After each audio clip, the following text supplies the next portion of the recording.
میرے سارے وجود میں شدید سنسنی دوڑ رہی تھی۔ میں نے کہا، کیا تم مجھے وہاں تک لے کر جا سکتی ہو؟ میں جانتی ہوں کہ یہ تمہارے لیے بڑا مشکل ہوگا، لیکن میرا ایک مشورہ ہے، جہاں تم نے اتنے دن صبر کیا 2 دن اور انتظار کر لو۔ کیوں؟ میں نے بےتابی سے پوچھا۔ ابو 2-3 دن کے بعد جہاں سے جا رہے ہیں 3-4 دن کا پروگرام ہوگا، تم تیاری کر لینا، میں تمہیں وہاں تک لے جاؤں گی۔ اگر آج یہ کام کر دو تو کیا زیادہ بہتر نہیں ہوگا؟ چلو میں کوشش کرتی ہوں، لیکن ایک بات ذہن میں رکھنا، جلد بازی کی تو نقصان اٹھاؤ گے، ٹھیک ہے؟ میں جلد بازی نہیں کروں گا۔ اگر اپنے بھائی تک پہنچ بھی جاؤ تو اسے یہاں سے لے جانے کی کوشش نہ کرنا اور اس کے لیے انتظار کرنا۔ بہرحال دیکھ لو، فیصلہ کرنا تمہارے ہاتھ میں ہے۔ پھر میں اس کے ساتھ بنگلے کی جانب چل پڑا۔ شمع نے مجھے ایک درخت کی آڑ میں ٹھہرنے کا اشارہ کیا اور خود اس کاٹیج کی جانب بڑھ گئی، جو بنگلے کی دیوار سے تقریباً 20 گز دور ایک جھنڈ میں بنا ہوا تھا۔ کاٹیج کی روشنی کافی زیادہ تھی اور ایک اونچے سے قد کا آدمی رائفل لیے اس کاٹیج میں کھڑا تھا۔ شمع اس کے قریب گئی، اس سے باتیں کرنے لگی۔ کچھ منٹ کے بعد وہ آدمی کاٹیج سے نکلا اور بنگلے کے سامنے والے حصے کی طرف چل دیا۔ جو ہی وہ نگاہوں سے اوجھل ہوا، شمع نے مجھے آنے کا اشارہ کیا۔ میں درخت کی اور سے نکلا، تیز قدموں سے چل کر کاٹیج کی طرف چل دیا۔ کاٹیج میں داخل ہوا۔ شمع لکڑی کی الماری کھولنے کے بعد اس کے آگے بنا ہوا چھوٹا سا دروازہ کھول رہی تھی۔ دروازہ کھلتے ہی مجھے ایک تنگ سا زینہ نظر آیا جو نیچے کی طرف جا رہا تھا۔ شمع نے مجھے اتر جانے کا اشارہ کیا اور خود بھی میرے پیچھے زینے سے اترنے لگی۔ سیڑھیاں ختم ہوئی تو میں نے خود کو ایک لمبی سی راہداری میں پایا۔ اس راہداری کے آخری سرے پر ایک چھوٹی سی کھڑکی روشن نظر آ رہی تھی۔ اس کھڑکی میں لوہے کی موٹی سلاخیں نصب نظر آ رہی تھی اور ان سلاخوں کے پیچھے کوئی سر جھکائے بیٹھا نظر آ رہا تھا۔ میں اس روشن کھڑکی کی طرف بڑھا، مگر اس وقت مجھے کچھ باتیں ذہن میں سنائی دی۔ یہ آوازیں اس روشن کمرے کی طرف سے آ رہی تھی۔ شمع نے میرے بازو پہ ہاتھ رکھا اور بولی، آگے مت جاؤ، تہانے میں وہ تنہا نہیں۔ میں ٹھٹک کر رکا، لیکن اس وقت کھڑکی میں بیٹھے ہوئے شخص نے سر اٹھایا اور میری طرف دیکھا۔ میں نے اس کے اداس چہرے کو دیکھا جو کھڑکی کی سلاخوں کے اس پار نظر آ رہا تھا۔ وہ چہرہ میرے دوست، میرے بھائی، میرے پیارے عزیز رحیم کا چہرہ تھا۔ دل پر جو بیتی اس کا تذکرہ شاید الفاظ میں بیان نہ کر سکوں۔ بچھڑے ہوئے رحیم کو دیکھ کر ماضی کی ساری باتیں یاد آئی۔ کیسا شبان کون سے حالات میں تو رحیم کو جانتا تھا، مجھے اپنا گھر یاد تھا، ماضی کے وہ سارے کردار یاد تھے۔ ہاں، یہ بات دل میں جان سے مانتا ہوں کہ میں بھٹک گیا تھا اور بے دین ہوتا جا رہا تھا، لیکن ایسا میں جان بوجھ کر نہیں کر رہا تھا، بس وقت اور حالات مجھے ایسا کرنے پر مجبور کر رہے تھے۔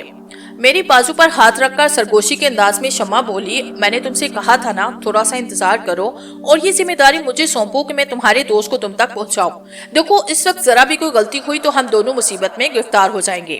میں جانتی ہوں دوراب شاہ میرے والد ہیں، میرے ساتھ تو رعایت ہو جائے گی، لیکن اس کے بعد میرے بارے میں کون کیا سوچے گا تمہیں اس کا اندازہ نہیں۔ میری بات مان لو گے کیا؟ شمع کے لہجے میں کچھ ایسی عاجزی تھی کہ میں سوچنے پر مجبور ہو گیا۔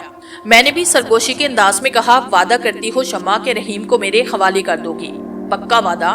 بس سمجھ لو میں نے تمہارے یہ ذمہ داری اپنے شانوں پر لے لی ہے، لیکن کب، کہاں، کیسے؟ آؤ یہاں سے۔ تم نے اس کا چہرہ دیکھ لیا ہے، بس اتنا کافی ہے۔ میں تم سے یہ نہیں کہتی کہ تم اسے یہاں چھوڑ کر واپس چلے جاؤ۔ یقینی طور پر تم یہ سوچو گے کہ واپس آ کر تمہارا اس جگہ تک آنا کہیں مشکل نہ ہو جائے، مگر میں تم سے واپس آنے کے لیے نہیں کہہ رہی۔ آؤ تو صحیح۔ اس کے لہجے میں وہ باتیں تھی۔ میں نے اس پر اعتبار کیا اور وہاں سے نکل آیا۔ وہ بڑی احتیاط کے ساتھ مجھے لیے ہوئے اسی جگہ پہنچی جہاں میں نے اسے پہلی بار دیکھا تھا۔ اس نے ایک ایسی جگہ منتخب کی جہاں سے ہم ایک پتلی راہداری سے اندر جا سکتے تھے۔ اسے راہداری نہیں کہا جا سکتا تھا، بلکہ ایک عمارت کے گرد نظر آنے والی گلی تھی جس کو کوڑا کرکٹ پڑا ہوا تھا۔ وہاں سے گزرنے کے بعد وہ مجھے ایک ایسے کمرے میں لے گئی جہاں کاٹ کباڑ بھرا تھا، لیکن سامنے کی حویلی کا یہ کاٹ کباڑ بھی اپنی نوعیت کا انتہائی شاندار تھا۔ ٹوٹے ہوئے بستر، موٹے موٹے گدے۔ دلچسپ بات یہ کہ جیسی جگہ وہ پڑے ہوئے تھے وہاں شاید مٹی بھی نہ آتی تھی، کیونکہ یہ سب گرد آلود نہ تھا۔ اس نے معزت آمیز لہجے میں کہا، یہ جگہ بے شک مہمانوں کے قابل نہیں، لیکن تم مہمان نہیں ہو۔ اگر کبھی زندگی نے موقع دیا تو میں تمہیں ایک بار مہمان کی حیثیت سے بلاؤں گی، اور اس وقت آج اس غلط حرکت کی معافی کروں گی۔ غلط حرکت؟ ہاں، وہ کیا؟ تمہیں یہاں وقت گزارنا پڑے گا۔ ہو سکتا ہے 1 دن، ہو سکتا ہے 2 دن، ہو سکتا ہے ہفتہ۔ میں اس دوران ہر لمحے ایسے حالات کا انتظار کروں گی جس کے تحت رحیم کو یہاں سے نکال کر تم تک پہنچا سکوں۔ یہ ذمہ داری چونکہ میں نے قبول کر لی، اس لیے میری آرزو ہے کہ تم مجھ پر اعتبار کرو۔ میں نے ایک ٹھنڈی سانس لے کر کہا، جو کامیابی تم تک پہنچنے کے بعد مجھے حاصل ہوئی، شمع دل تو چاہتا ہے کہ اس کا اتنا شکریہ ادا کروں کہ اس کے بعد شکریہ کی ادائیگی کا تصور ختم ہو جائے، لیکن بہرحال یہ سب جذباتی باتیں ہیں۔ میں تمہارا احسان کبھی نہ بھولوں گا۔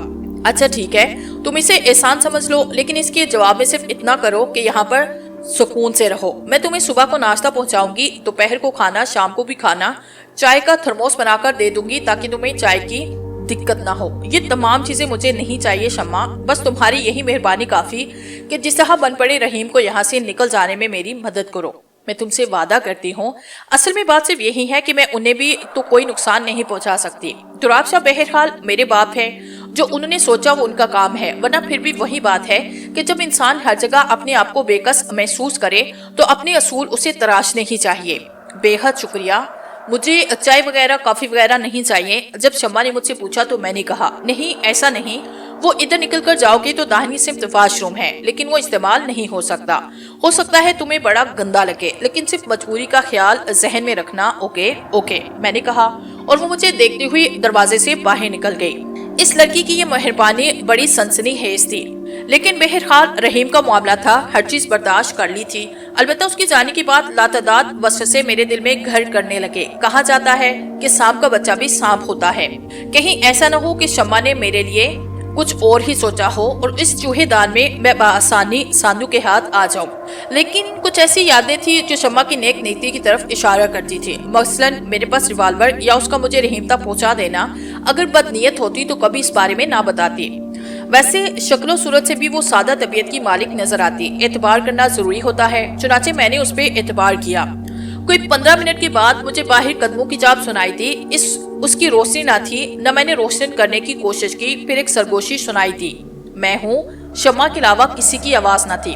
دروازہ کھول کر وہ اندر آئی اور اس نے ایک روشن دان سے چھن کر آنے والی روشنی کی ضد میں آ کر پانی کا ایک جھگ اور ایک تھرموس میرے سامنے رکھا۔ اس وقت کوئی سرگرمی مناسب نہیں کیونکہ سب لوگ سو چکے ہیں۔ باہر اس لیے گہرا سناٹا ہے کہ ذرا سی آواز بھی سنی جا سکتی ہے۔ میں نے سوچا تمہارے لیے چائے رکھوں، لیکن پھر ہمت نہ پڑی۔ مجھے اور شرمندہ نہ کرو شمع، بس اتنا ہی کافی ہے، بے حد شکریہ۔ اچھا میں چلتی ہوں، خدا حافظ۔ خدا حافظ، میں نے کہا اور شمع باہر نکل گئی۔ اپنے آرام کے لیے میں ایک جگہ منتخب کر چکا تھا، بہتر جگہ تھی۔ پانی کے 2-3 گلاس پیے، اس کے بعد جگ اور گلاس احتیاط سے رکھا کہ اگر کوئی اتفاق سے آ بھی جائے تو اسے شبہ نہ ہو۔ میں اس مسہری پر جا لیٹا جو مسہری کے نیچے تھی اور اس پر ایک پرانی چادر پڑی تھی، یعنی اگر کوئی اتفاقیہ طور پر اندر جھانک کر دیکھے تو میں اسے نظر نہ آؤں، کیونکہ میری مسہری کے اوپر ایک اور مسہری پڑی تھی اور اسی طرح بے ترتیب کہ کسی کو کوئی شبہ نہیں ہو سکتا۔ مسہری کے اس گدے پر لیٹ کر میں نے دل میں ٹھنڈی سانس لی۔ رحیم کی صورت دیکھنے کے بعد اپنے آپ پر قابو پانا اتنا مشکل کام تھا کہ بیان سے باہر ہے، لیکن بہرحال میں نے برداشت کیا اور اب یہ فیصلہ کر لیا کہ شمع سے مکمل تعاون کروں گا۔ بہرحال وہ میرے حق میں بہترین ثابت ہوگی۔ پھر اپنی ذہنی تکن کو دور کرنے کے لیے یا اپنے جذباتی ہیجان کو برداشت کرنے کے لیے میں نے سو جانا ہی مناسب سمجھا۔ تھوڑی دیر کے بعد مجھے نیند آئی۔ نیند کے بارے میں جتنی کہاوتیں مشہور ہیں بس سے کچھ زیادہ ہی ہیں۔ انسان سونے کے بعد دنیا کی ہر مشکل سے آزاد ہو جاتا ہے۔ اللہ نے یہ قوت انسان کو دے کر، یا پھر یہ کہنا چاہیے اللہ کی طرف سے انسان کے لیے یہ عطیہ بڑا ہی کارآمد ہے۔ صبح کو جب میری آنکھ کھلی تو میں نے محسوس کیا کہ میرے بدن سے تمام تھکن دور ہو گئی ہے۔ ایک عجیب سی فرحت کا احساس دل و دماغ پر تھا۔ پہلے تو ماحول کا جائزہ لیا۔ صبح کی روشنی چل رہی تھی، اسی روشن دان سے تازہ ہوا بھی اندر آ رہی تھی۔ میں نے ایک لمحے کے اندر رات کے واقعات کو ذہن میں تازہ کیا، ایک دم سنبھل گیا۔ اٹھ کر بیٹھنے کی کوشش بہت غلط ثابت ہوئی کیونکہ سر اوپر والی مسہری سے ٹکرایا، چنانچہ لیٹے لیٹے کھسک کر اپنی جگہ سے باہر نکلا۔ پہلے دروازے پر آ کر سنگن لی، دور دور تک کوئی چاپ سنائی نہ دے رہی تھی۔ ویسے بھی جس راستے سے گزر کر میں یہاں پہنچا وہ ایسا تھا کہ اس کے استعمال کا 1% امکان نہیں ہو سکتا تھا، سو اس کے ڈیرے کا کار کباڑ اٹھا کر یہاں لایا جاتا ہو، لیکن ایسا کام روزانہ تو نہیں ہو سکتا۔ چنانچہ اس بات کے امکانات نہ تھے کہ کوئی خاص طور سے اس طرف آئے جب تک کہ کوئی کام نہ ہو۔ بہرحال میں شمع کا انتظار کرنے لگا، کہہ کر گئی تھی کہ میرا بھرپور خیال رکھے گی۔ ویسے تقدیر بھی بڑی کارساز ہوتی ہے، انسان کی مشکل کا کہیں حل نکال ہی آتی ہے، اور یہاں تو یہ کہنا چاہیے کہ قدرت نے میرے لیے خاص طور پہ بندوبست کیا اور دشمنوں کے گھر میں ہی ایک دوست پیدا کر دیا۔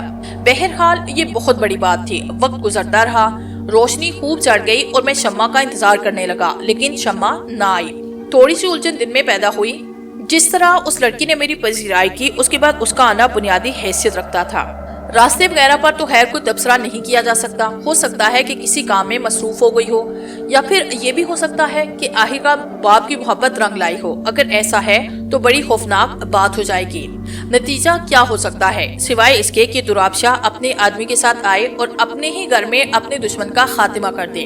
واقعی اس بات پر احکامات ہو سکتے تھے، نہ جانے کیسے کیسے خیالات دل میں آتے رہے اور میں انتظار کرتا رہا۔ دو ہی باتیں تھیں، یا تو خطرہ مول کر یہاں پر شمع کی آمد کا انتظار کیا جائے، وہ آئے یا نہ آئے۔ ایک وقت جہاں گزارنا انتہائی ضروری تھا، میں اس سلسلے میں کوئی واضح قدم نہیں اٹھا سکتا تھا۔ دوسری بات یہ تھی کہ یہاں سے نکلا جائے، لیکن کسی اور جگہ دیکھا تو جا سکتا ہے۔ بڑی الجھن کا شکار رہا۔ شمع نہ آئی، غالباً دوپہر ہوئی، اس کے بعد شام کے سائے ڈھلنے لگے۔ یقیناً گڑبڑ ہو گئی، کسی نہ کسی وقت اسے موقع مل سکتا تھا۔ آخر کیا وجہ ہوئی، کیوں نہ آئی؟ اب اس وجہ کا پتہ لگانا بھی تو ممکن نہ تھا۔ ہر لمحے کان آنکھوں پر لگے ہوئے تھے، کوئی گڑبڑ ہو تو دیکھوں، غور کروں، لیکن کچھ بھی نہیں۔ شام ہوئی اور آخرکار اندھیرا پھیل گیا۔ میرے ذہن پر سناٹا چھایا ہوا تھا۔ شمع کا آنا بھی ایک سنسنی خیز امر تھا۔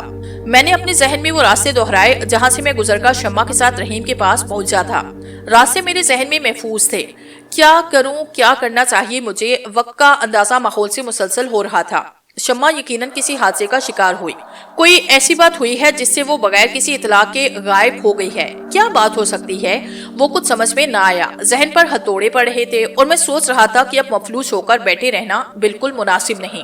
کام شروع کرنا چاہیے، قدم اٹھانا چاہیے، اس کے بعد ہی کوئی راستہ نکلے گا، ورنہ یہاں بیٹھے بیٹھے دوسرا دن گزارا نہیں جا سکتا۔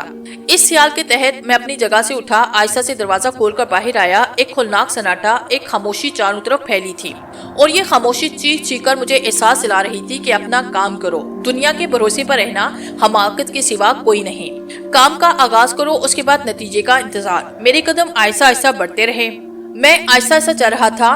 رات کے سناٹے میں یہ خوف بھی مجھ پہ مسلط تھا کہ اگر کسی پہرے دار کو میری آواز آ گئی تو رحیم ایک دم، جب میں رحیم کے تہانے میں پہنچا تو رحیم ایک دم ہڑبڑا کے اٹھا۔ نہ جانے اسے کیا احساس ہوا، وہ پھٹی پھٹی آنکھوں سے دیکھ رہا تھا۔ پھر اس کے منہ سے بے اختیار آواز نکلی، تو کسی بہت ہی اپنے کو کسی مشکل سے نکال کر جو خوشی انسان کو نصیب ہوتی ہے، اس کا تصور آپ خود بھی کر سکتے ہیں۔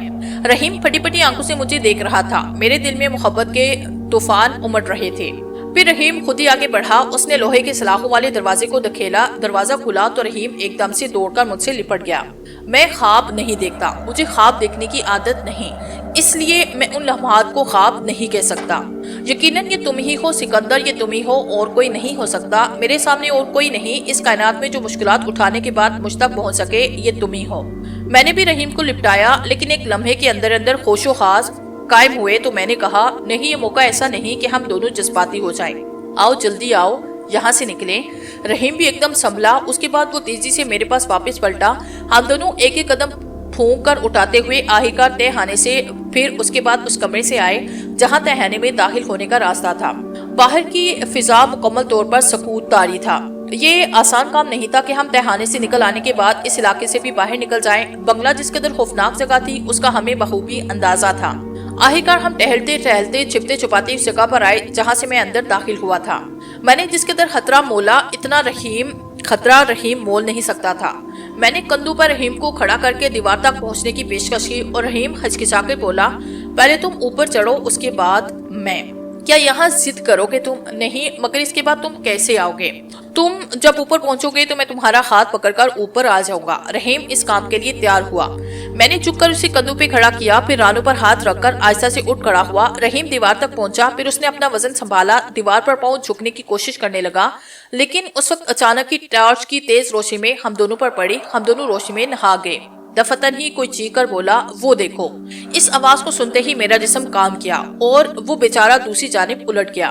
وہ دیوار کی دوسری طرف گرا۔ اب جس طرح دیوار کو دوسری طرف سے پھلانگ کر اوپر آیا تھا، رحیم اگر وہی کوشش کرتا تو شاید دیوار پر پہنچ سکتا، لیکن ادھر سے بھاگ دوڑ شروع ہو گئی۔ سیٹیاں بجنے لگی اور لوگ روشنیاں جلاتے غالباً دیوار کی جانب دوڑ پڑے۔ رحیم کا انتظار کرنا بے وقوفی کے سوا کچھ نہ تھا۔ چنانچہ میں نے پیچھے کی طرف چھلانگ لگائی۔ تقریباً 10 فٹ کا فاصلہ لے کر میں نے دوڑ لگائی اور دوڑ کر میں دیوار کے اوپری سرے پر پہنچ گیا۔ اپنی اس کوشش پر مجھے حیرت انگیز حد تک کامیابی ہوئی۔ دیوار پر چڑھنے کے بعد رکنے کا تصور نہیں کیا جا سکتا، اور یہی عقل کی بات تھی، کیونکہ میں فوراً دوسری طرف کودا۔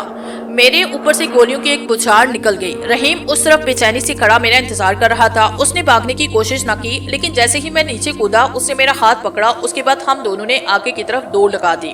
رحیم ان سے فاصلہ اختیار کر لو اور سیدھے دوڑتے رہو۔ ہم دونوں نے اپنے درمیان تقریباً 30 گز کا فاصلہ اختیار کیا۔ اس کے بعد ہم دونوں دوڑنے لگے۔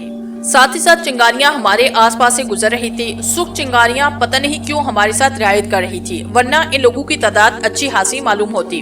البتہ ہمیں کافی دور نکل آنے کا موقع ملا، جس کی وجہ سے وہ ہم پر صحیح نشانہ نہیں لگا پا رہے تھے۔ اس طرح ہم کافی دور نکل آئے۔ آموں کا باغ یہاں سے تھوڑے ہی فاصلے پر تھا۔ ہم اس باغ کے پاس پہنچ کر اپنے آپ کو محفوظ تصور کر سکتے تھے، ورنہ صورتحال مشکل ہو جاتی۔ ہماری انتہائی کوشش تھی کہ ہم کسی نہ کسی طرح اس باغ تک پہنچے، لیکن اس وقت ہم بہت ہی خوف کا شکار تھے۔ جب ہمیں گورو کی ٹاپ کی آواز سنائی تھی، وہ گورو پر سوار ہو کر حویلی کے دوسرے راستے سے باہر نکل آئے تھے اور اب ہمارے پیچھے دوڑ رہے تھے۔ لیکن دوسرا بہتر عمل یہ ہوا کہ ہم نے اس باغ کو اپنے بالکل قریب پایا۔ چنانچہ ہم دوڑتے ہوئے باغ میں گھسے۔ اب سب سے پہلا سوال یہ تھا کہ اپنی حفاظت کے لیے ہمیں کیا کرنا چاہیے۔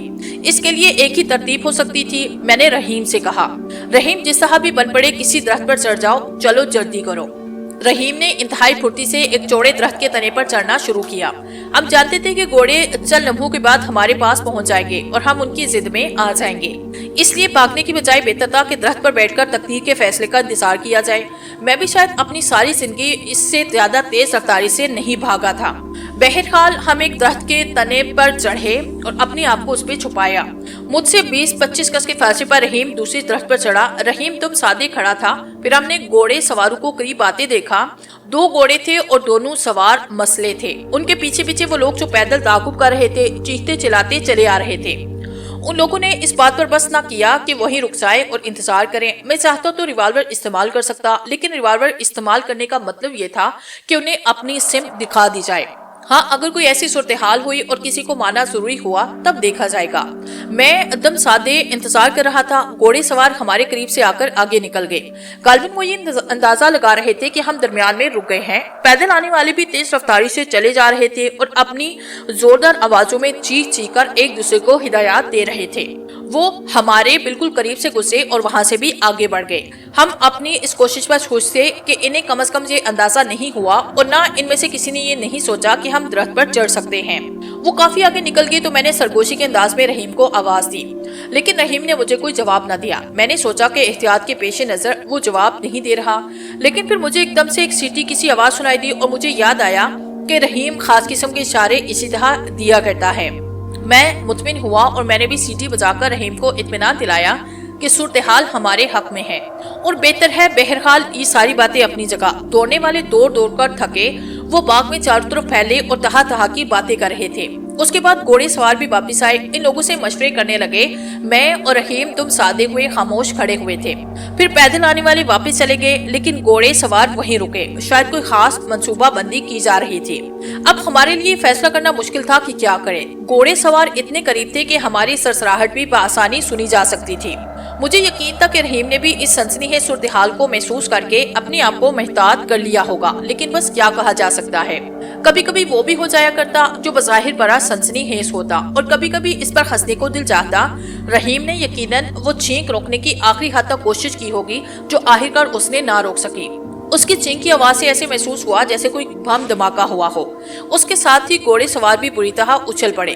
انہوں نے ٹارچوں کی روشنی اس درخت پر ڈالی جس پر رحیم موجود تھا۔ پھر وہ دوڑ کر اس درخت پر چڑھے اور ان میں سے ایک کی کڑکدار آواز ابھری، خبردار، تم گولیوں کی ضد پر ہو۔